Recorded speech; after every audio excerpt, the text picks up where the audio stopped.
Vamos orar então para a gente começar? Bondoso Deus, eu agradeço por mais esse momento, mais esse dia em que a gente pode conhecer mais a respeito da sua palavra. Que o Senhor nos abençoe com sabedoria para poder entender tudo conforme a tua vontade. Em nome de Jesus. Amém. Bom, então hoje a gente vai ver o último capítulo de Filipenses.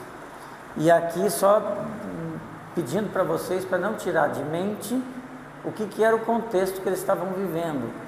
Quais eram todas as preocupações que envolviam, porque hoje a gente vai ler um texto, não andeis ansiosos por coisa alguma, a gente precisa talvez lembrar um pouquinho do contexto.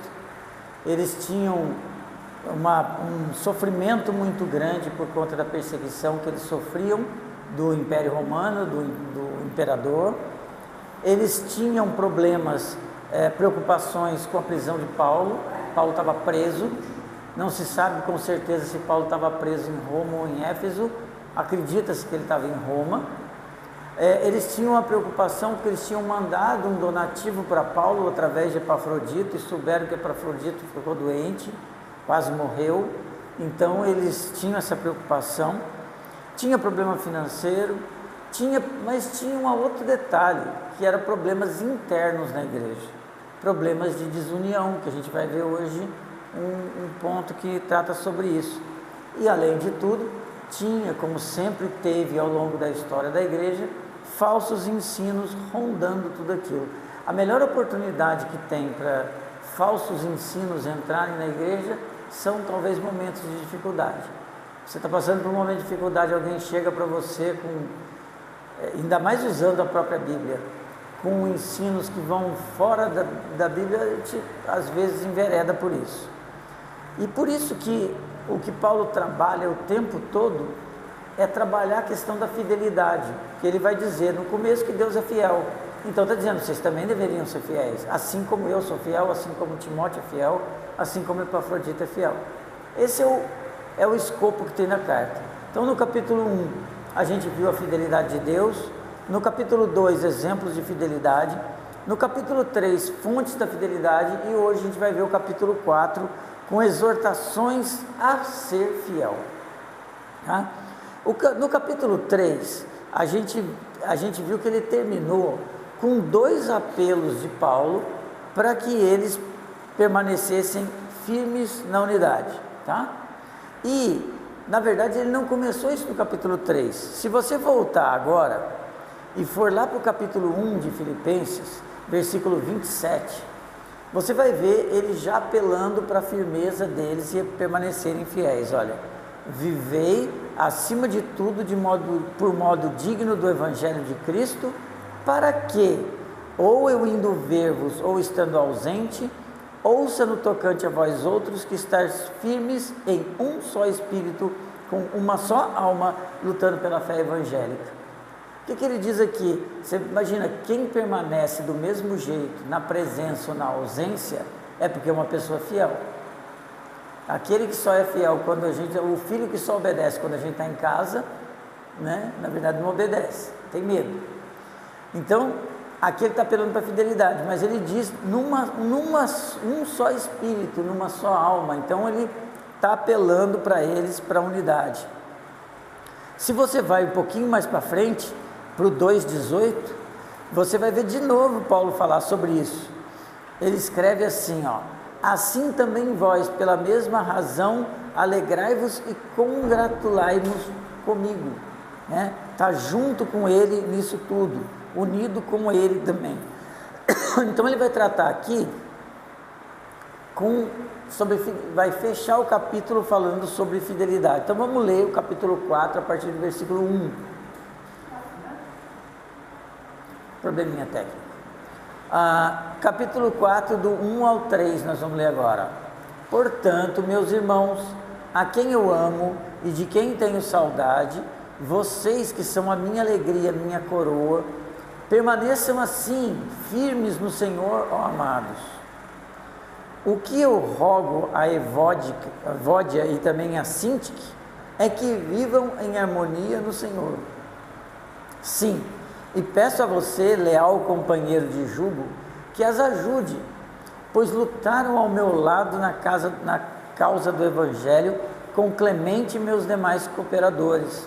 Os seus nomes estão no livro da vida. Então, o trecho começa com portanto, certo?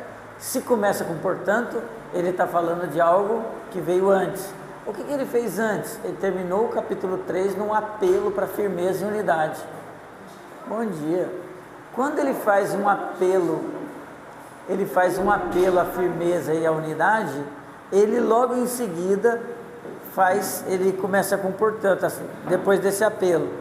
E agora, ele chama outra vez eles de irmãos, mas veja só, não só de irmãos, como ele já chamou outras vezes, mas de irmãos a quem amo e de quem tenho muita saudade.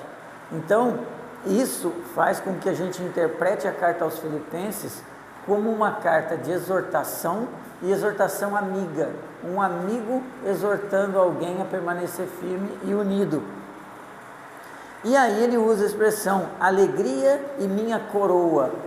Lembra que no capítulo 3 eu falei para vocês que Paulo usava elementos de futuro, de escatologia, de fim dos tempos? Quando ele diz alegria e minha coroa, ele não está dizendo o seguinte: olha, isso aqui eu vou mostrar para todo mundo, olha, eu plantei essa igreja. Ele está falando de alegria e coroa de eventos futuros. Quando Cristo voltar, todas as coisas se realizarem aqui, e a gente sabe, a própria Escritura menciona algo como um galardão para aquilo que você faz. Nós não sabemos exatamente o que é isso, mas quando ele faz essa menção aqui, é minha alegria e minha coroa no futuro, quando tudo se consumar, porque aquilo ali é fruto do trabalho dele em Cristo. Ele pregou o Evangelho, aquelas pessoas se converteram, então por isso minha alegria e minha coroa. E aí ele volta a reforçar: permaneçam assim firmes no Senhor, amados. Ele está dando mais um motivo para eles para permanecerem firmes. E aí ele vem tratar no versículo 2 de um apelo. Ele cita algumas pessoas. A primeira pessoa que ele cita aqui é Evódia e Sintique. Quem eram Evódia e Sintique? Segunda pergunta, que você deveria ler o texto e fazer: mas o que aconteceu entre elas? Qual foi o problema que aconteceu entre elas? Qual o motivo dessa divisão? Outra pergunta que você poderia fazer no versículo 3 é: quem é o leal companheiro? Que ele cita no versículo 3. E outra pergunta: quem é Clemente? Bom, depois de Paulo no versículo 1 falar de todos, irmãos e irmãs, que ele cita no versículo 1, ele agora volta para falar especificamente sobre algumas pessoas. Veja, ele está falando de pessoas que fazem parte da igreja, em primeiro lugar, tá? Então ele está falando de pessoas que foram regeneradas pelo Espírito, pessoas que são tementes a Deus, crentes em nosso Senhor Jesus Cristo, mas que estão de alguma maneira enfrentando algum problema, no caso, Evódia e Sintique. Mas apesar de estarem vivendo algum problema, olha o que ele fala delas no versículo 3. As ajude, pois lutaram ao meu lado na causa do Evangelho. Então, eram pessoas que ele reconhece o valor dessas pessoas na luta pelo Evangelho. Bom, se você vai agora lá na sua Bíblia, em Atos capítulo 16,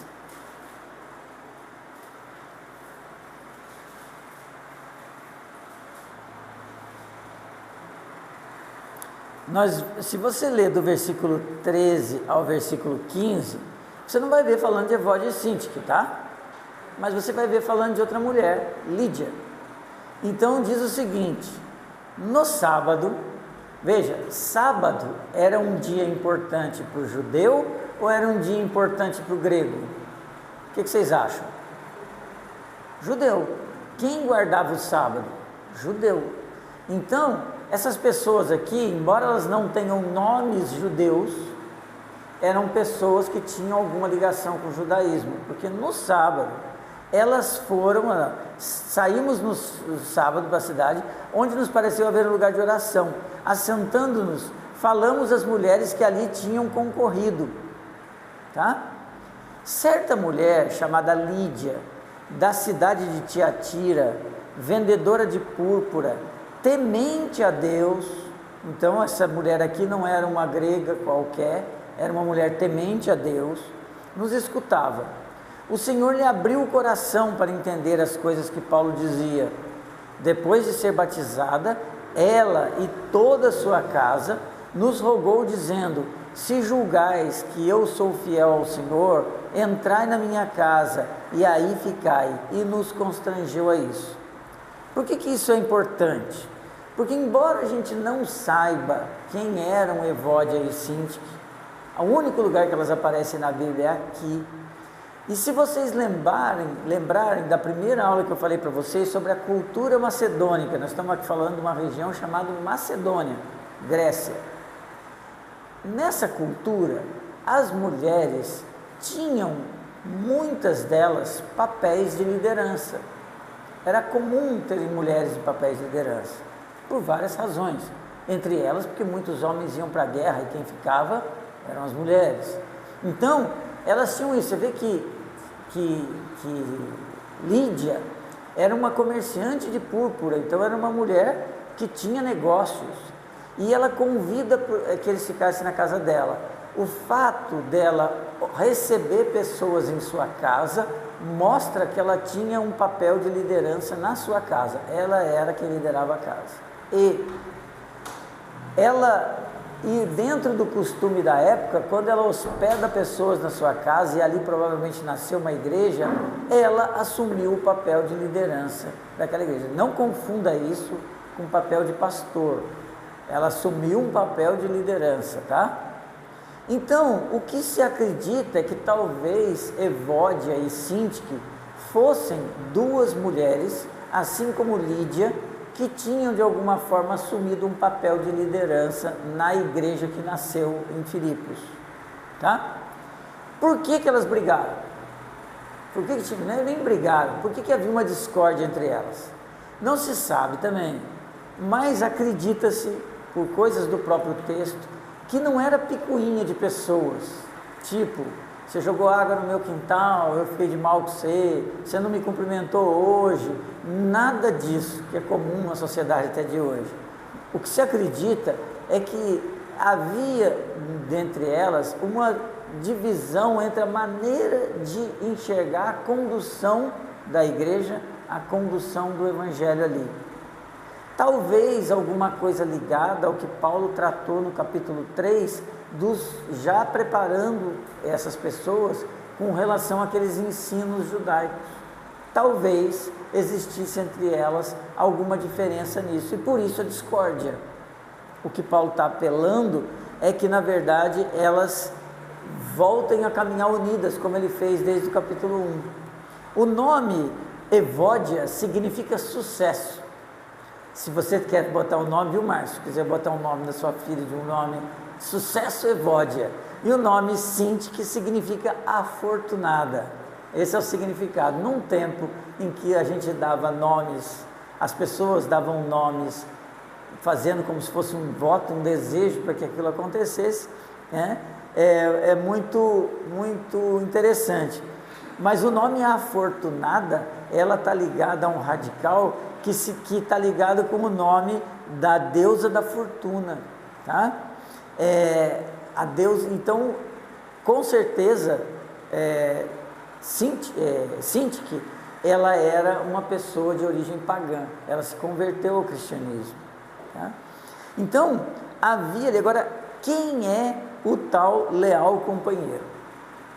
Nós não sabemos quem é o leal companheiro, porque na verdade não tem essa descrição na Bíblia de quem era. O leal companheiro, acredita-se que se você volta para Atos 16 e lê Atos 16, você vê que quem escreveu o livro de Atos foi Lucas. E quando ele escreve o capítulo 16, ele escreve tudo usando o pronome nós. O que quer dizer que ele estava em Filipos junto com Paulo, ok? Quando você vai ver em Atos capítulo 20, em que Paulo está para voltar para Macedônia, Lucas começa a dizer ele, e depois escreve de novo nós. O que se entende disso? que Paulo esteve ali com Lucas, foi embora, Lucas permaneceu em Filipos, e principalmente durante o período de prisão de Paulo, ele ia e voltava. Então o leal companheiro aqui, acredita-se que é Lucas. Ele está pedindo a Lucas que ajude as duas a ter harmonia, porque elas lutaram junto com ele na causa do Evangelho. Agora, quem é Clemente? Não sei, né? A Bíblia não diz quem é Clemente, só se sabe que Clemente era uma das pessoas que tinha um papel de liderança e de fundação naquela igreja. E Paulo usa a expressão, os seus nomes estão no livro da vida. Ele traz isso de uma expressão judaica, e nós usamos muito isso, né? Mas ele traz isso de uma expressão judaica, de uma herança judaica, do livro dos livros, onde estava escrito o nome de todos aqueles destinados à glória. Então ele está dizendo o seguinte: vocês estão destinados à vida eterna, assim como nós usamos essa expressão hoje, tá bom? Aí ele continua a partir do versículo 4, capítulo 4, tá? Se você saiu, volta para o capítulo 4, vamos lá. Vou ler agora do 4 ao 7. Ele escreve assim: alegrem-se sempre no Senhor. Novamente direi, alegrem-se. Seja a amabilidade de vocês conhecida por todos. Perto está o Senhor. Não andem ansiosos por coisa alguma, mas em tudo, pela oração e súplicas e com ação de graças, apresentem seus pedidos a Deus. E a paz de Deus, que excede todo entendimento, guardará os seus corações e as suas mentes em Cristo Jesus. Então, a partir daqui, a gente tem as exortações finais de Paulo para os crentes de Filipos. Ele já tratou com eles o seguinte: olha, gente, Deus é fiel. Vocês estão passando por todas essas lutas, mas Deus permanece o mesmo, Ele é fiel. Permaneçam firmes e unidos, fiéis a Ele, assim como eu tenho permanecido, Timóteo, Epafrodito e todos os demais que estão comigo. E ele diz para eles que eles devem permanecer firmes não pela força deles, mas por aquilo que Cristo tem operado neles. Cristo é a fonte da fidelidade. Então, se você está passando por dificuldades, o que você deve fazer é permanecer firme em Cristo. O que é permanecer firme em Cristo? Não é, para nosso contexto de hoje, não é vir no EBD todo domingo, vir no culto todo domingo, também, mas não é só isso.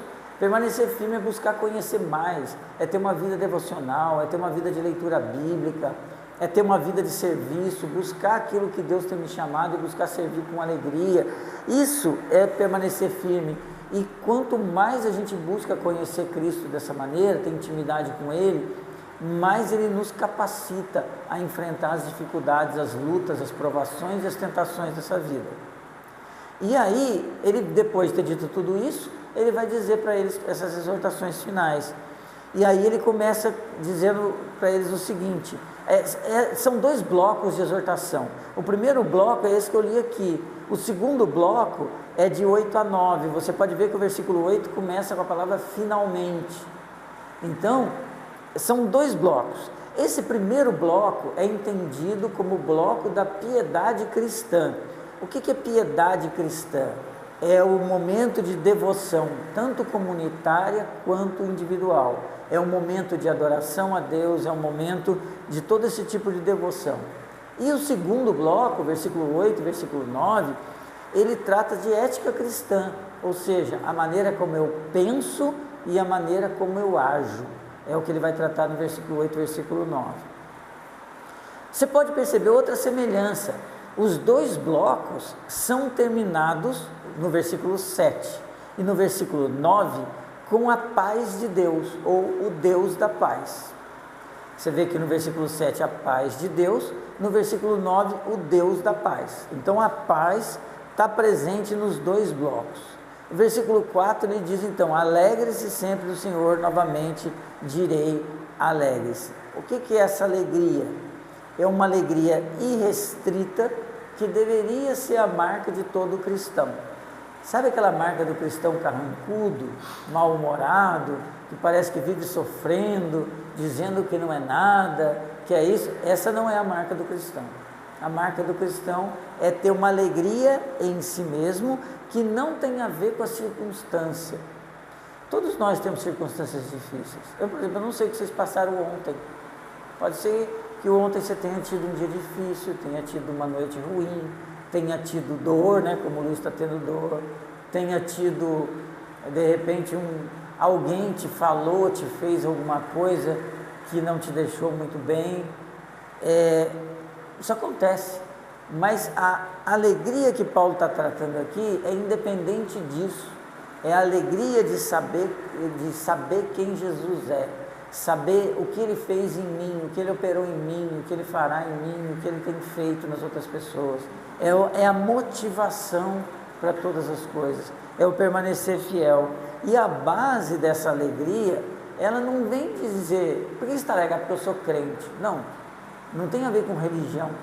A base dessa alegria é um relacionamento cada vez mais íntimo. Então, não adianta eu pedir para você alegre-se.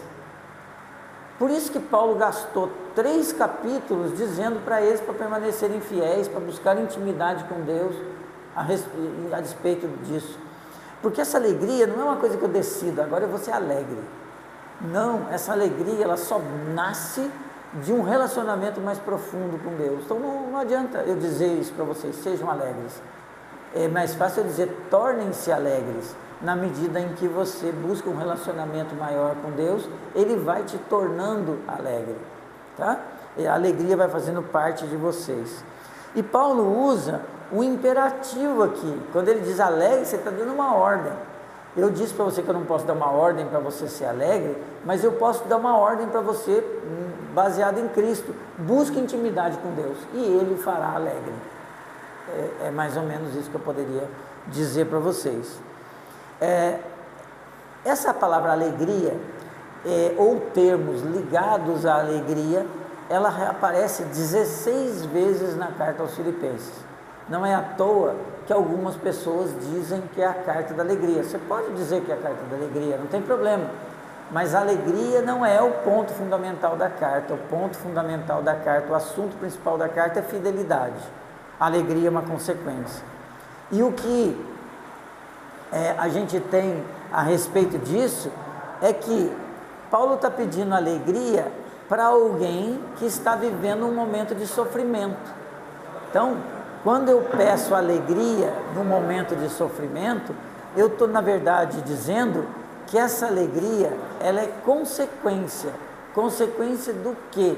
Consequência da minha firmeza no Senhor, da minha unidade como irmãos e tudo mais. Eu não sei, ontem vocês, o Márcio estava aqui, vocês talvez tenham visto foto, alguma coisa do que foi o dia ontem.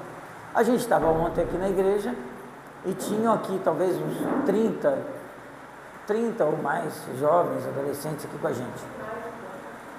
A gente estava ontem aqui fazendo o quê?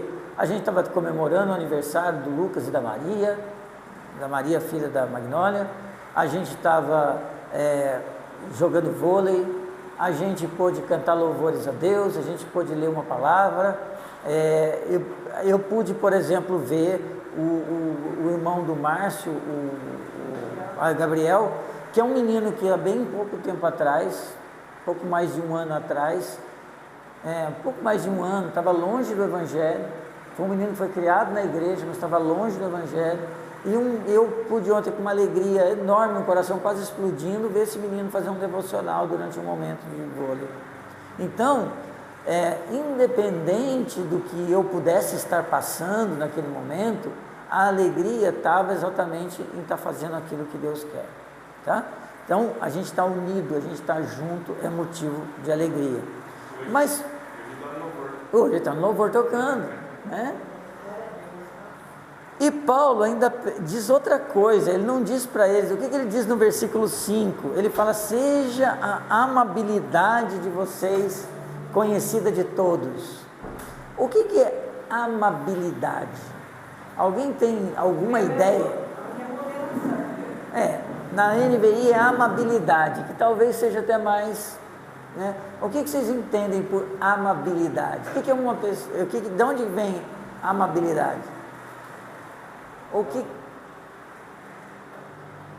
A pessoa que tem amabilidade é uma pessoa amável, certo? Então vem da palavra amável. O que é ser amável?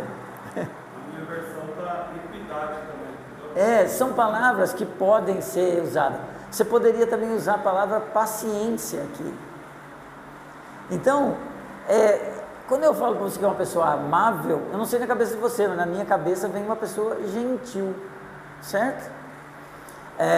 E a amabilidade é isso mesmo. É uma pessoa gentil, mas uma gentileza ligada à paciência.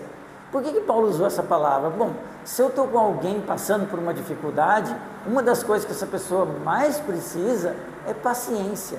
Eu estou passando por um momento difícil, mas eu preciso de paciência para que as coisas, nos tempos certos, elas acontecerão. Em meio à adversidade, Paulo diz para eles que a amabilidade deles, ou seja, a paciência gentil que eles têm, ela seja conhecida de todos. O que Paulo quer dizer para eles é que eles, na verdade, eles pertencem a Cristo, e por isso eles deveriam ter essa paciência. E aí ele vai usar uma expressão no final: perto está o Senhor. O que significa perto está o Senhor? Numa leitura rápida, você pode achar, como ele falou no capítulo 3 sobre a volta de Cristo, que ele está querendo dizer para ele o seguinte: você está sofrendo, não se preocupe, Jesus está voltando e tudo vai acabar, certo? Pode ser isso, mas tem um outro significado mais profundo aqui que está envolvido na maneira como ele escreveu. Ele está querendo dizer também que Jesus está próximo deles naquele momento. É como se eu dissesse para alguém que está sofrendo, não só que Jesus vai voltar e que qualquer coisa que está acontecendo vai mudar, mas que Ele está perto, Ele está em você, Ele está perto de você durante todo o momento. E Ele está invocando aqui algumas coisas. Por exemplo, vai no Salmo 145, versículo 18.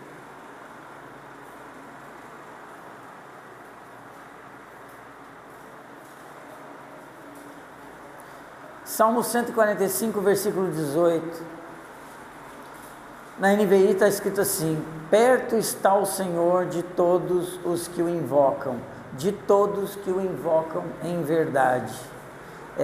Então, esse perto está o Senhor tem a ver com isso também, mas tem a ver também com outros textos. Por exemplo, se você for ler depois, não precisa abrir agora, Sofonias capítulo 1, versículo 7, Sofonias é um livro que a gente não lê muito, né? Mas no capítulo 1, versículo 7, ele está falando do dia do Senhor. O Senhor está próximo. Então, ele está falando as duas coisas para eles que estão sofrendo: que Jesus está perto deles naquele momento de sofrimento e que também está próximo da sua volta. E aí ele diz no versículo 6: não andeis ansiosos por coisa alguma, mas em tudo pela oração e súplica com ações de graça apresentem seus pedidos a Deus. Pelo Senhor estar perto deles, pelo Senhor estar junto deles, Ele os exorta: vivam sem ansiedade e entregue a sua vida a Deus com oração e ação de graças. Ele está falando isso dentro de um contexto que eles estão vivendo, tá? E aqui, abrindo só um parênteses, a ansiedade é uma reação humana diante de certas situações. E ela acontece de maneira natural em todos. A ansiedade não é pecado, tá? O que acontece é que algumas vezes uma situação de pecado nos leva a ter ansiedade também. Mas nem todo mundo que está ansioso porque está em pecado, tá? Então, isso precisa ficar muito claro com vocês. Diante das circunstâncias, Paulo vai pegar um trecho do Sermão do Monte. Porque o que eles estão passando aqui? Necessidades. Então ele pega um trecho do Sermão do Monte, que está em Mateus capítulo 6, onde Jesus está falando para eles que vocês estão preocupados com o que hão de comer, veja as aves do céu, que Deus as alimenta sem que façam nada. Vocês estão preocupados com o que vestir, vejam os lírios do campo, que se vestiram de maneira, se vestem de maneira, Deus as veste de maneira mais bela do que Salomão. Então, dentro de um contexto de necessidades materiais, dentro de um contexto em que as pessoas estão tendo essa dificuldade, Paulo pega o que Cristo disse e coloca na vida deles. Não quer dizer isso que a gente então tem que viver uma vida sem nenhum tipo de preocupação, não preciso de nada, eu só tenho que descansar, que todas as coisas vão acontecer. Não, na verdade eu não tenho que ser indiferente nem descuidado, eu tenho que usar a inteligência que Deus me deu e fazer as melhores coisas, mas eu tenho que ter a certeza que independente das circunstâncias que estão na minha volta, Ele está comigo. E se as coisas não estão boas, eu tenho que continuar confiando nisso. Quando a gente ora com fé, e eu já usei essa expressão aqui uma vez, a gente tem que saber que a minha fé não tem que estar depositada na minha fé. Não, se eu tiver fé, eu vou orar e vai acontecer. Não, a minha fé tem que estar em Cristo. Eu tenho fé que Ele pode, eu deposito a minha confiança nele, e se Ele não fez, algum propósito tem com isso. Então eu só peço a Ele que enquanto Ele não fizer, Ele me sustente. Ele me sustente na fidelidade. Isso é a fé. Não é a fé, não é um pensamento positivo, eu vou acreditar que vai acontecer. Não é assim, tá? Não é assim que acontece. E por isso é que ele diz para a gente, em tudo, colocar diante de Deus todas as coisas em oração e súplica e com ação de graças. Porque a ação de graça reconhece a generosidade de Deus. Não é simplesmente agradecer, mas é reconhecer a generosidade de Deus para todas as coisas e colocar todas as coisas diante dele. Por isso que se você não tem uma vida de oração, eu te animo a ter uma vida de oração, a realmente orar e colocar a sua vida sempre diante de Deus, primeiro agradecendo por aquilo que Ele é, agradecendo por aquilo que Ele já fez na sua vida, pedindo perdão pelos seus pecados e depois colocando os seus pedidos. Mas sempre quando colocar os seus pedidos, tente em oração também agradecer a Deus, mesmo que isso não tenha acontecido, e buscar a sua verdadeira motivação para aquele pedido, porque às vezes a nossa motivação para um determinado pedido é errada. A gente precisa ter a motivação correta. Não é errado você pedir nada para Deus, mas a gente tem que buscar qual é a nossa verdadeira motivação. Às vezes Deus não nos atende porque aquilo não vai ser bom para nenhum de nós. Então Ele sabe muito bem o que Ele faz segundo os propósitos dEle. No versículo 7, então ele conclui essa primeira parte da exortação dizendo: e a paz de Deus, que excede todo entendimento, guardará os seus corações e as suas mentes em Cristo Jesus. Então, quando você submete a sua situação a Deus em oração, e você nessa oração está em ação de graças, agradecido a Deus pela sua generosidade, o que você pode esperar de Deus é o quê? Que Ele atenda o que você pediu? Não necessariamente, mas que Ele vai te conduzir em paz, guardando o seu coração, que dentro dessa cultura que é o centro da vida, e a sua mente, os seus pensamentos, enquanto você permanece em Cristo Jesus. A gente insistir em oração, colocando algo, pode fazer, não quer dizer que Deus vai atender, mas quanto mais você ora, quanto mais você agradece a Ele, busca a presença dEle em oração, Ele vai cuidando do seu coração, e a paz de Deus vai tomar o seu coração. Se você pensar bem, Ele falou primeiro alegrai-vos, agora Ele fala de paz. Alegria e paz são frutos do Espírito, é parte do fruto do Espírito. Então, quanto mais a gente busca comunhão com Deus em oração, mais o fruto do Espírito se manifesta em nós. Então a gente tem a alegria que Ele falou lá, e a paz toma conta de nós. Amor, alegria, paz, paciência, tudo aquilo que é o fruto. E quando Ele diz que é uma paz que excede todo entendimento, é uma paz além da compreensão humana. É uma paz que a gente não consegue explicar. Mas você está em paz? Mas porque eu não sei. A situação está toda contrária, mas eu tenho paz, que Deus é comigo. E que Ele, se Ele não me tirar dessa situação, Ele há de me sustentar durante ela. Tá? Então a paz de Deus excede a mente, que é apenas humana. Pessoas que trabalham somente com a mente humana não conseguem entender, mas aquele que crê, ele enxerga as coisas além. O Gordon Fee escreve o seguinte no livro dele: como o Deus a quem oramos e oferecemos ação de graças cujos caminhos são mais altos que os nossos, é também digno de confiança. Ou seja, Deus é digno de confiança. Nossa oração é acompanhada de paz, e isso não porque Ele atende de acordo com os nossos desejos, mas porque sua paz excede nossa maneira apenas humana de enxergar o mundo. Você está passando por uma dificuldade, mas você está enxergando além da dificuldade. Os seus olhos passam a enxergar o mundo de uma maneira diferente, e se Ele não está te atendendo, Ele te dá paz, porque a fonte da paz é Cristo Jesus, e o relacionamento com Ele nos dará. E aí ele vem para a exortação final, 8 e 9, em que ele começa, como eu disse no versículo 8, pode ver aí na sua Bíblia, começa com finalmente. E ele diz: finalmente, irmãos. Agora ele vai falar de atitude, porque não adianta eu ter uma vida de oração, não é que não adianta, tá? Perdão. Não basta eu ter uma vida de oração e estar buscando, colocando meu coração diante de Deus, mas as minhas atitudes não refletirem a minha vida de oração. Então ele vai tratar no 8 e 9 de atitude e de pensamento. Por isso ele diz: tudo que for verdadeiro, tudo que for nobre, tudo que for correto, tudo que for puro, tudo que for amável, tudo que for de boa fama, se houver algo excelente ou digno de louvor, pensem nessas coisas. Então, em primeiro lugar, muda minha mente. E a partir do momento que muda a minha mente, vem o versículo 9: tudo que vocês aprenderam, receberam e ouviram de mim, ponham em prática. A partir do momento em que muda meu pensamento, muda minha atitude, e o Deus da paz estará com vocês. Então, Paulo lista uma série de virtudes aqui. De onde que ele tirou? É porque eu só tenho que ser assim? Não, ele pegou uma lista de virtudes que faziam parte da cultura grega e que faziam parte da moral judaica.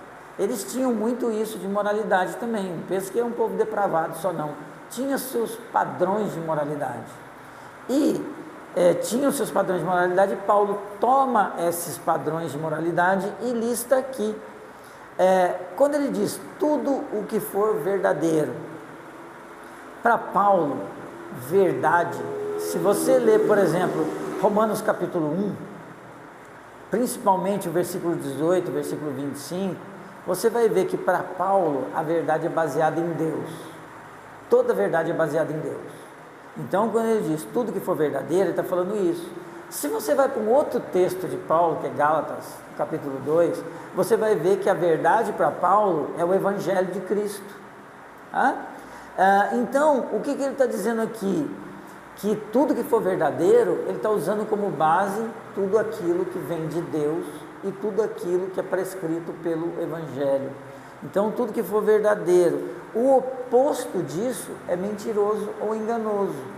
Se é algo que é contrário à moral de Deus, se é algo que é contrário ao que as Escrituras dizem, isso é mentiroso e enganoso. Então, tudo que é verdadeiro se conforma com o Evangelho. Tudo que for nobre, a palavra nobre, ela poderia ser também traduzida como sagrado, como honroso. Ela aparece num provérbio capítulo 8, versículo 6. Então, Paulo está citando aqui algo que é da moral judaica. Se você vai para provérbio, é interessante, porque você vai ver que nobre, juntamente com a palavra verdade e com a palavra justiça, fazem parte da sabedoria. Então ele está dizendo que é sábio quando as minhas atitudes vêm com verdade, vêm com justiça, e ela vem com honra, com nobreza.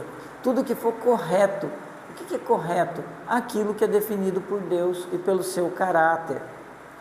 Assim como as veredas da justiça de Provérbios. Tudo que for correto. Tudo que for puro é aquilo que não é manchado pelo mal. Tudo que for amável. Esse amável, ele vem realmente da moral grega. Mas ele tem uma coisa interessante, porque aquilo que é digno de ser amado. E aquilo que é digno de ser amado dentro da virtude grega, ele está com tudo aquilo que for bom.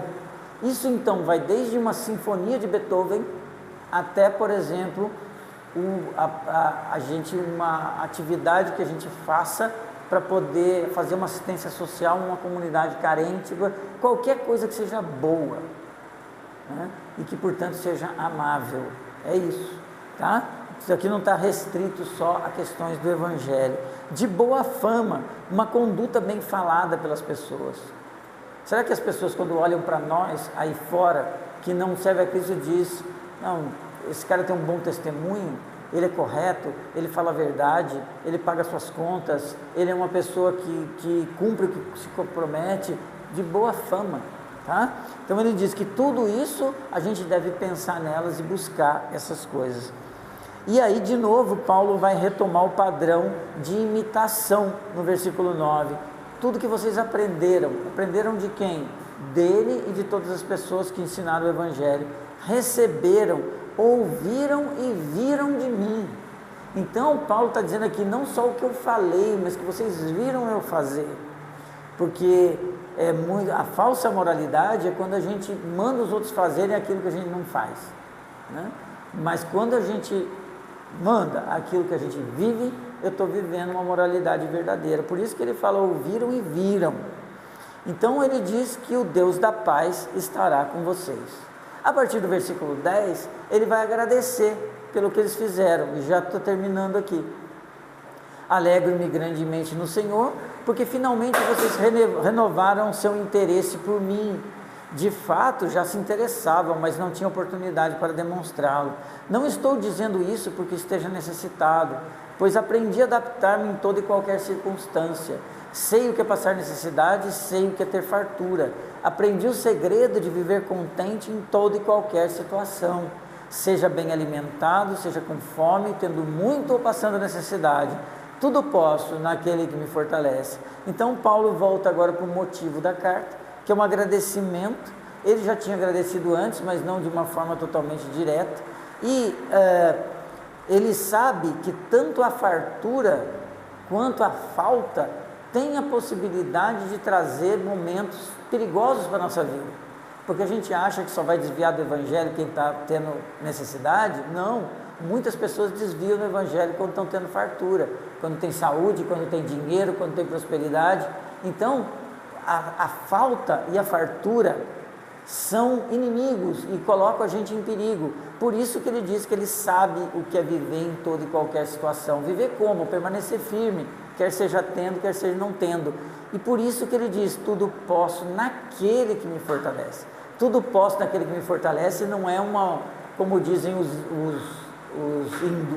hindus, não é um mantra que você repete, está difícil, não, tudo posso, não, tudo posso é o reconhecimento que em Cristo você pode viver todas as situações, seja o problema que você está vivendo, seja a necessidade que você está vivendo, em Cristo você consegue vencer. Sem Cristo, eu não sei. E essa é a mensagem que está aqui. E aí no versículo 14 ele diz, apesar disso, vocês fizeram bem em participar. Apesar disso o quê?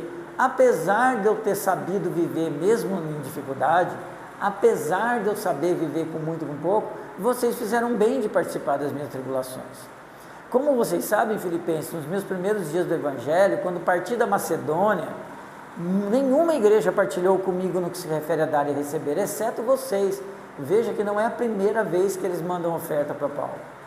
Pois estando eu em Tessalônica, vocês me mandaram ajuda, não apenas uma vez, mas duas, quando tive necessidade.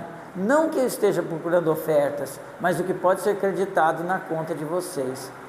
Dar e receber, essa é uma dinâmica do Evangelho. Eu recebo e eu dou. Se eu sou do tipo que só quer dar e não quer receber, eu sou do tipo orgulhoso. Não, ninguém vai fazer nada para mim, eu não preciso de nada. Isso é orgulho. Todos nós precisamos de algo sempre. Então, é reciprocidade isso. Eu faço o bem e eu recebo o bem daqueles que estão comigo na caminhada. E a maneira de Paulo dar é o que ele diz em versículo 17. Eu desejo, eu não estou procurando ofertas, mas que o que pode ser acreditado na conta de vocês, porque isso que vocês estão fazendo por mim, na verdade vai ser acreditado na conta de vocês por Deus, tá? 18 a 20, ele encerra dizendo, recebi tudo, e o que tenho é mais do que suficiente, Estou amplamente suprido, agora que recebi de Epafrodito os donativos que vocês enviaram. Eles são uma oferta de aroma suave, um sacrifício aceitável e agradável a Deus. O meu Deus suprirá todas as necessidades de vocês, de acordo com as suas gloriosas riquezas em Cristo Jesus. A nosso Deus e Pai, seja a glória para todos sempre. Amém.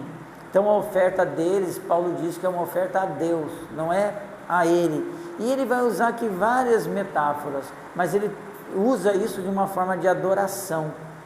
Essa frase final aqui, a nosso Deus seja glória para todos sempre, amém, é uma frase de adoração, que ele encerra com um amém, ou seja, assim seja, tá? E ele diz glória a Deus para todo o sempre. 21 a 23, ele continua a doxologia dizendo: saúdem todos os santos em Cristo Jesus, os irmãos que estão comigo enviam saudações. Todos os santos lhe enviam saudações, especialmente os que estão no palácio de César. Olha que interessante, Paulo está pregando o evangelho, pessoas estão se convertendo lá, e se de um lado os filipenses estavam sendo perseguidos pelo rei, aqui ele usa isso, olha, mas tem gente se convertendo no palácio do rei. Então é mais um conforto. E a graça do Senhor Jesus Cristo seja com o espírito de vocês, amém. Então ele saúda aqui com a saudação padrão dele, de graça e de bênção. E assim a gente termina ao livro aos Filipenses, que eu queria que vocês guardassem essa mensagem principal. A carta aos Filipenses é uma carta de exortação à fidelidade, que a gente possa buscar isso, porque a fonte dessa fidelidade não está em nós, não é eu que decido ser fiel, mas a minha intimidade com Cristo. Então, se você está passando por momentos de lutas, de dúvidas e tudo mais, qual que é a minha receita para vocês? Busque comunhão com Cristo. Como que eu vou buscar comunhão com Cristo?